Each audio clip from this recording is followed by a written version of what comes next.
Halo semuanya, di video kali ini balik lagi sama aku Nazwa Deva.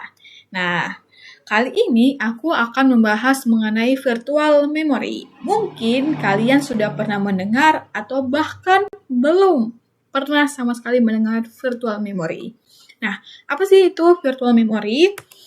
Virtual memory ialah teknik yang memungkinkan komputer menggunakan sebagian dari ruang penyimpanan hard disk atau SSD sebagai memori cadangan sementara, sehingga sistem operasi dapat menjalankan program yang lebih banyak atau lebih besar daripada kapasitas RAM fisiknya.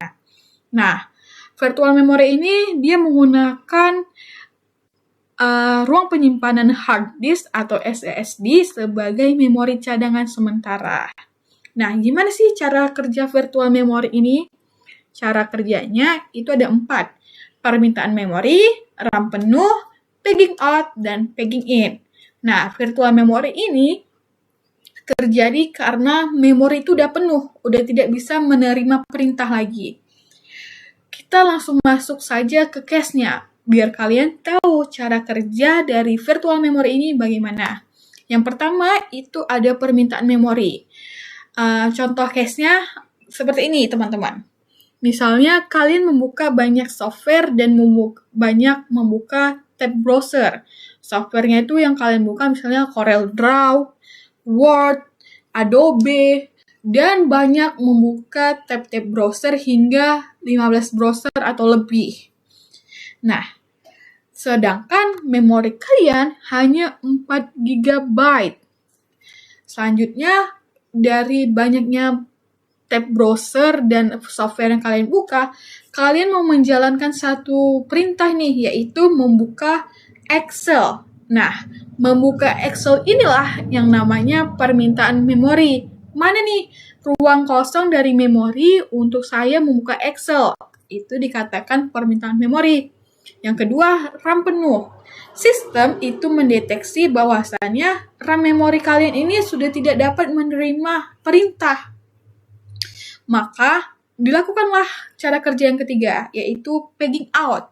Jadi, data-data yang sudah tidak terpakai akan dipindahkan ke hard disk atau SSD, yaitu ruang penyimpanan. Contoh, dari tab-tab browser yang tadi kalian buka, kan banyak tuh yang sudah belum tertutup, yang sudah terbengkalai dan kalian tutup.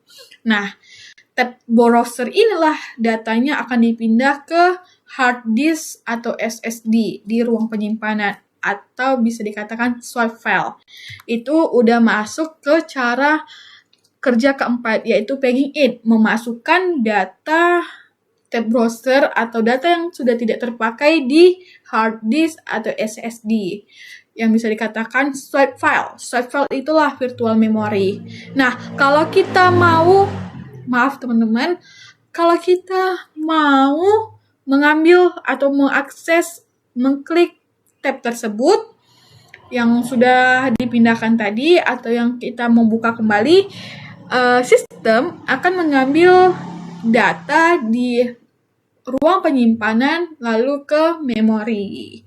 Nah, dampak yang terjadi di virtual memory ini apa?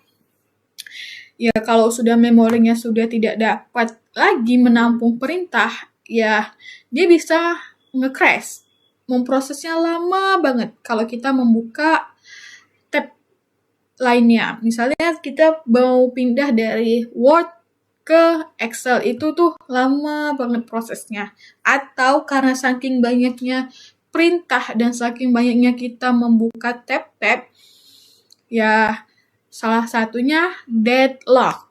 Komputer tidak akan bisa berjalan sesuai yang kita perintah karena ya udah deadlock, dia nggak bisa ngapa-ngapain saking banyaknya perintah. Nah, sekian dulu video dari saya. Semoga video kali ini bermanfaat bagi kita semua. Sampai jumpa lagi. Dadah!